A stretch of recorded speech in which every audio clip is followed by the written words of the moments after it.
नमस्कार बच्चों, आज हम पढ़ेंगे वाच्य। काफ़ी बच्चों ने मुझे फ़ोन करके बताया कि सर वाच्य में थोड़ी दिक्कत है, तो हम वाच्य के अभी बेसिक जो सेंटेंसेस हैं वो लेंगे और उम्मीद है कि पेपर में भी आपके इस बार ऐसे ही कुछ सेंटेंसेस आएंगे। ठीक है, तो हम आज पढ़ते हैं बच्चे वाच्य।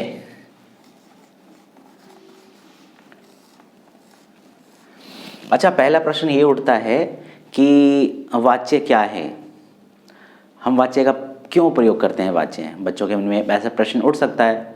तो बच्चों, क्रिया के जिस रूप से यह पता चले, क्रिया के जिस रूप से यह पता चले कि क्रिया का मुख्य विषय क्या है,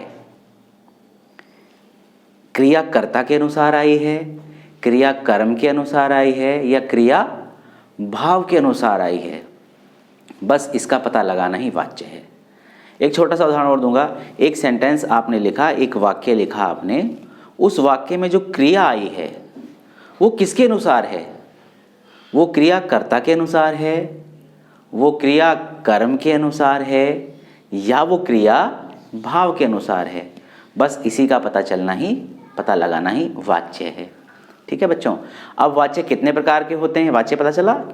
और वाच्य कितने प्रकार के होते हैं ये मैं आपको बताता हूं। वाच्य 3 प्रकार के होते हैं।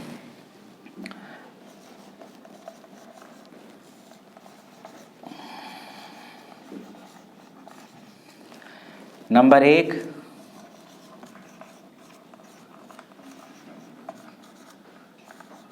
कर्तरी वाच्य। नंबर 2,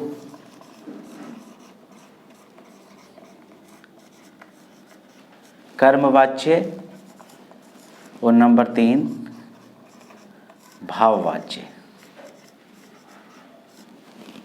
ठीक है बच्चों, ये 3 प्रकार के वाच्य होते हैं।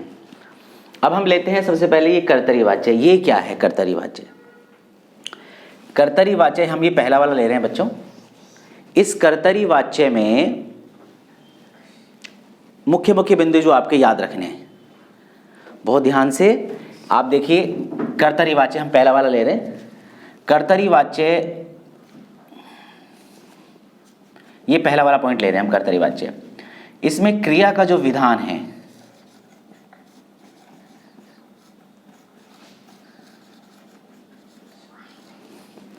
कर्ता के अनुसार आता है।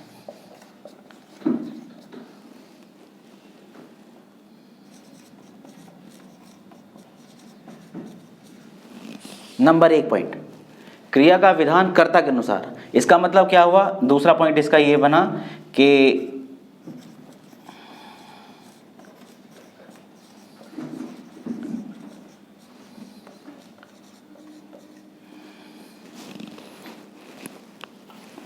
इसमें कर्ता की प्रधानता होती है।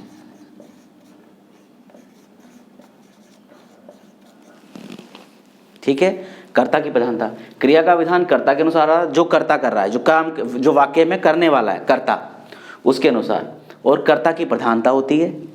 नंबर 3 पॉइंट इसमें देखिए, इसमें अकर्मक और सकर्मक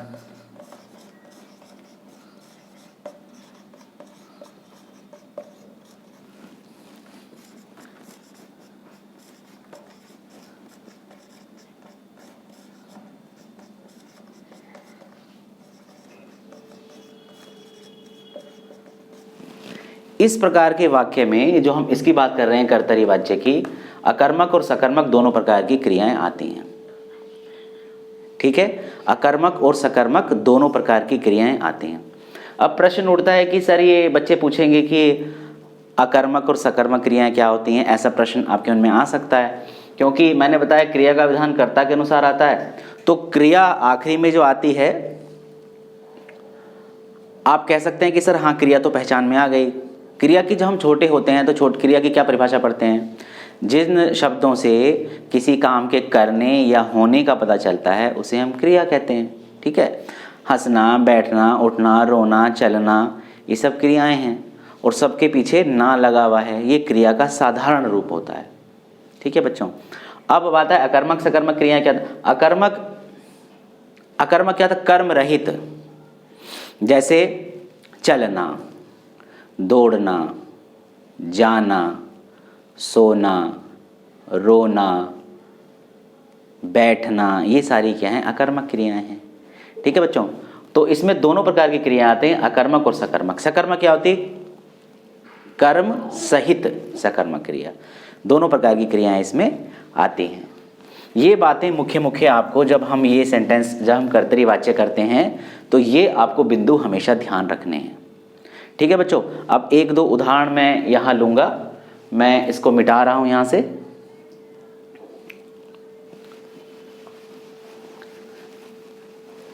इन बिंदुओं को आप ध्यान रखें।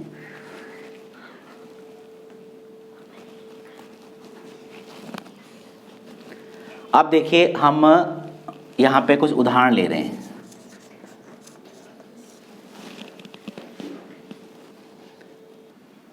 देखो बच्चों, जैसे हमने पहला सेंटेंस लिखा, रोहन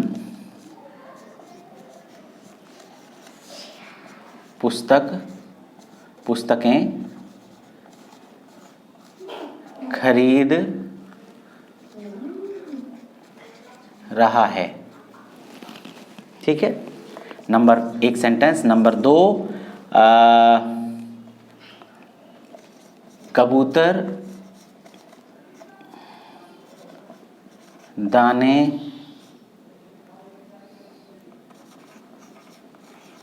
चुग रहे हैं।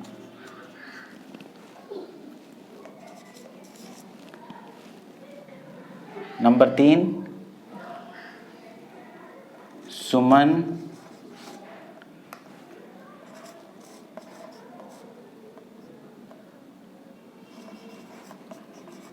फुटबॉल खेल रही है। ठीक है बच्चों, ये सेंटेंस। शची निबंध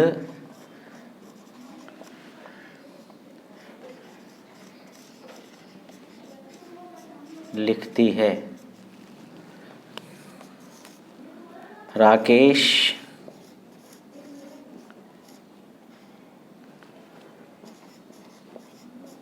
सेब खाता है। बच्चों जरा सेंटेंसेस तो बहुत सारे हैं, जरा इन सेंटेंसेस पे आप गौर करें। इन जो मुख्य बिंदु हैं इनको आप जो है ध्यान में रखते हुए, हम कर्तरी वाच्य कर रहे हैं। कौन सा वाच्य कर रहे हैं? कर्तरी वाच्य।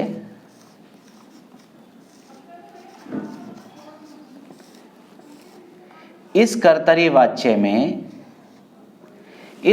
वाच्य में बच्चों मैंने आपको बताया, कर्ता प्रधान होता है।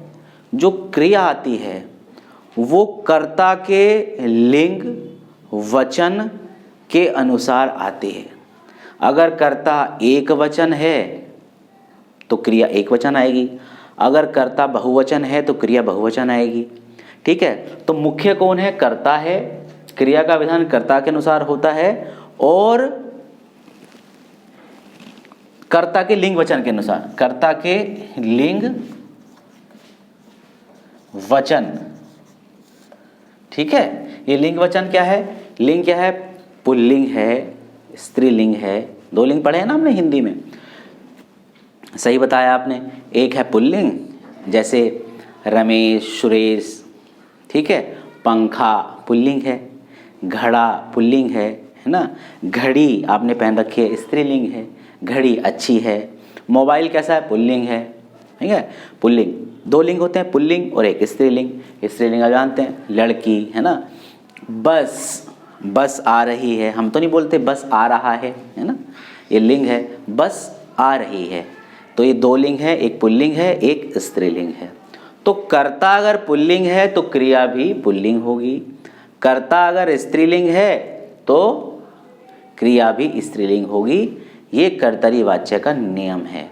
आप इन्हीं नियम को देखते हुए हम जरा इधर गौर करते हैं। अभी हम बहुत आसान आसान सेंटेंसेस ले रहे हैं, इसके बाद थोड़े से मुश्किल सेंटेंसेस लेंगे कि कर्तरी वाच्य कहाँ कहाँ पे प्रयोग होता है।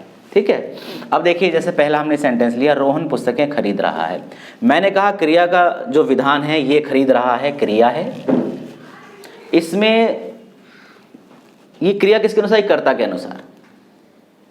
कर्ता हमारा देखिए रोहन है, ये रोहन हमारा कर्ता है। इस सेंटेंस का काम करना, कर्ता कौन है? काम के करने वाले को कर्ता कहते हैं।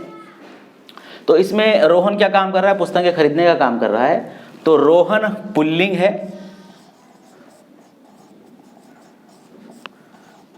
पुल्लिंग है, एक वचन है, इसीलिए क्रिया कैसे ही? खरीद रहा है आई। इसी के अनुसार अगर ये स्त्रीलिंग होता तो क्रिया भी स्त्रीलिंग आती। दूसरा देखिए, कबूतर दाने चुग रहे हैं। कबूतर क्योंकि बहुवचन है, मैंने लिंग और वचन दोनों लिखा है बच्चों। कबूतर क्योंकि बहुवचन है तो इसीलिए यहां पे क्रिया कैसे आई? बहुवचन क्रिया आई, रहे हैं। ठीक है, अगर ये एक वचन होती तो यहां भी एक वचन आता। अगला सेंटेंस देखिए, सुमन। देखिए ये सुमन क्या है? स्त्रीलिंग है, एक वचन है, इसीलिए जो क्रिया आई वो स्त्रीलिंग आई। खेल रही है। ठीक है बच्चों, क्लियर? समझ आ रही है? आगे चलते हैं। अब देखिए शची, ये भी स्त्रीलिंग है, निबंध लिखती है ना, ये क्रिया भी इसीलिए स्त्रीलिंग आई है। यही सारे नियम ध्यान रखने हैं। क्रिया जो है कर्ता के अनुसार आएगी, कर्ता के लिंग और वचन के अनुसार आएगी। कर्ता एक वचन है तो क्रिया भी एक वचन आएगी। कर्ता बहुवचन है तो क्रिया भी जैसे बहुवचन आई यहाँ बहुवचन आएगी, उसका लिंग और वचन। इसमें कुल मिला के ये है कि कर्ता की प्रधानता रहती है, जो कर्तरी वाच्य रहते हैं।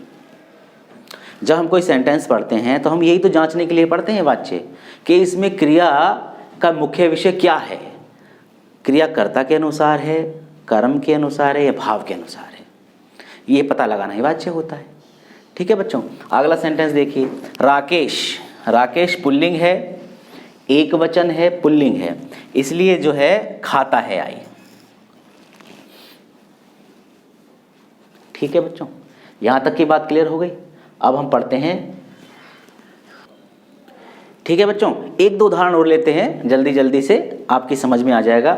जैसे मैंने एक और उदाहरण लिया, मान के चलिए मुकुंद किसी बच्चे का नाम है, मुकुंद चॉकलेट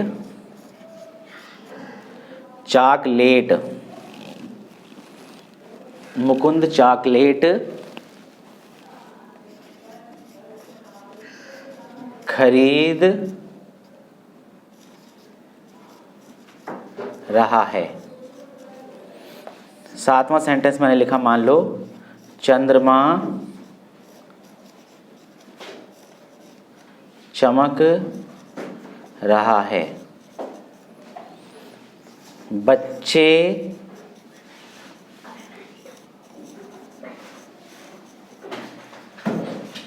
खेलते हैं। देखो मैंने 3 सेंटेंस और लिखे, जरा बच्चों इनके ऊपर गौर करें एक बार। मुकुंद एक वचन है, पुल्लिंग है, तो यहाँ पे आया खरीद रहा है, ये कर्तरी वाच्य है बच्चों। यहाँ पे क्रिया का विधान, ये क्रिया जो है कर्ता के अनुसार आती है, एक कर्ता की प्रधानता रहती है। कर्ता एक वचन है, एक वचन आएगा, कर्ता बहुवचन है, क्रिया बहुवचन आएगी, कर्ता प्रधान है इसमें। और अकर्मक सकर्मक दोनों प्रकार की क्रियाएं आ सकती हैं। ठीक है बच्चों, अगला सेंटेंस है चंद्रमा चमक रहा है। चंद्रमा देखिए, चंद्रमा है ना, एक वचन हो गया इसलिए चमक रहा है, पुल्लिंग है, रहा है, रही है नहीं आया, रहा है।